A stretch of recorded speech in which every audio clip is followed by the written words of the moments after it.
사실 이 질문의 답은 시진핑만 알고 있을지도 모릅니다. 시진핑도 알고 있을까? 결정을 했을까라는 그런 퀘스천을 갖고 있긴 한데, 그런데 지금 말씀하신 것처럼 워싱턴에서는 그런 가능성을 공공연하게 이야기하는 것은 사실입니다. 몇 년 전보다 훨씬 더 많은 사람들이 이야기하고요. 그리고 또 안보라는 게 항상 최악의 상황들을 상정을 하고 준비를 하는 거잖아요.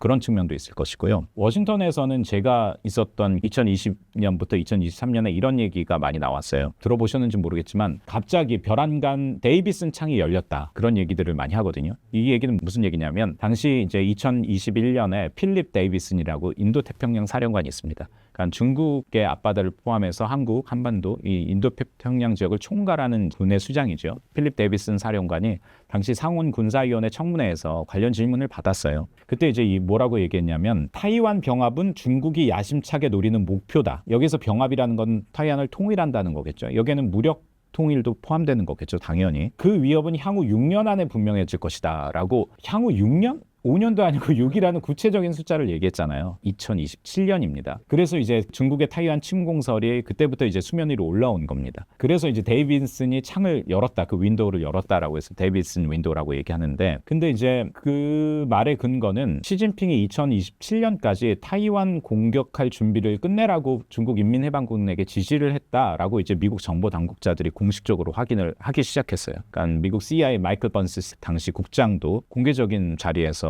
시진핑이 그런 얘기했어 라고 얘기를 했고요. 그리고 나서부터 이제 미국 당국자들이 2027년 그 중국의 대만 침공설이라는 이야기를 거침없이 자주 하는 것 같습니다. 그리고 또 공교롭게도 2027년은 시진핑 주석의 사연임을 결정하는 해이거든요. 그렇기 때문에 워싱턴에서는 2020년하고 2023년을 중국에 대한 약간 우려의 10년으로 규정을 하고 있는 것 같습니다.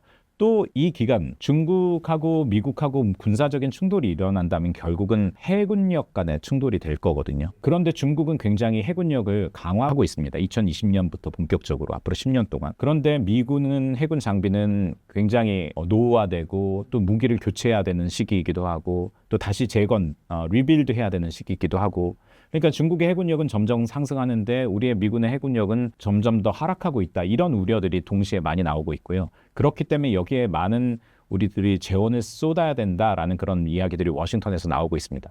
얼마 전에 트럼프와 그 윤석열 대통령이 그 트럼프 당선되고 나서 전화 통화했을 때 한국과의 조선 협력을 얘기했다고 하잖아요. 사실 그것도 이런 맥락에서 미국이 중국을 염두에 대한 해군력 보강에서 한국의 조선 기술에 대한 협력을 협력하겠다라는 그런 어떤 맥락에서 이제 나온 거라고 볼 수 있겠죠. 사실 정말 이제 생각하고 싶지 않은 이야기인데 그런 이제 시나리오들은 사실 많이 나오고 있어요. 그러니까 중국이 바로 타이완을 공격할 수는 없을 것이고 해군력을 동원해서 타이완의 지상군, 그러니까 육군을 인민해방군, 지상군을 투입하는 게 우리가 생각하는 중국의 타이완 대만 점령 시나리오겠죠. 그런데 과연 미국의 안보 전문가들 그리고 또 일본의 안보 전문가들이 이런 부분을 굉장히 궁금해하는 것 같습니다. 과연 중국의 인민해방군이 얼마나 짧은 시간에 지상군을 대만에 투입할 수 있을 것이냐, 이 부분에 대해서 굉장히 관심을 많이 갖는 것 같아요. 왜냐하면 미국 입장에서는 미국은 저기 태평양 건너편에 있잖아요.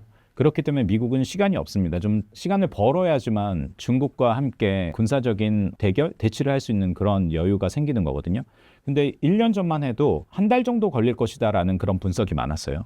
중국이 대만을 지상군을 투입하는 데까지. 그런데 지난 2024년 7월에 일본 정부에서 어떤 보고서를 일본 총리에게 보고를 했냐면요. 전쟁 발발 일주일 만에 중국은 그 지상군을 대만에 투입시킬 수 있을 것이다. 3주가 줄었잖아요. 근데 만약에 이게 사실이라면 일주일은 미국 입장에서는 굉장히 짧은 시간입니다. 그리고 이제 미국의 샤무엘 파파로 인도태평양 사령관이 지난해 이런 보고가 나왔을 때 어떤 인터뷰를 했었냐면 타이완 해협을 드론 지역으로 만들겠다. 그래서 중국 인민해방군이 지상군을 타이완 섬에 도달하기 전에 타이완 해협에서 전멸시키겠다, 뭐 이런 얘기도 했었거든요. 그렇기 때문에 사실 정말 그런 일은 없어야겠습니다만 타이완과 타이완 해협에서 군사적 충돌이 일어난다면 초반에는 드론전, 그 해상에서 중국은 타이완을 들어가려고 할 것이고 미국은 이걸 저지하려고 하는 그런 군사작전들이 활발하게 벌어질 거라고 생각합니다.